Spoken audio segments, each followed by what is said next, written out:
Hey guys, I am pulling the back hatch on this 2012 GMC Acadia. I just wanted to show you where the plugs are for the electrical because it's not blatantly obvious. So you're going to have this trim piece here. It sits right in here. You're going to pop that out. It's held in with these clips. It just pops right out. You first have to take the lift gate arm here off. Stick a screwdriver under here, pull that out.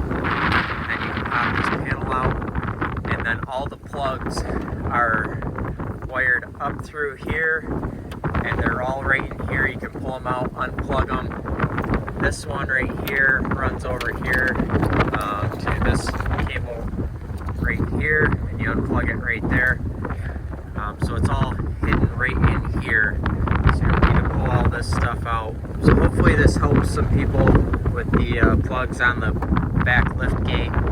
These are just 13 millimeter, and then the struts here, so it should be pretty straightforward after you get things unplugged here. If you found this video helpful, smash that thumbs up button, leave a comment down below for the algorithm. Thank you for watching and have a good one.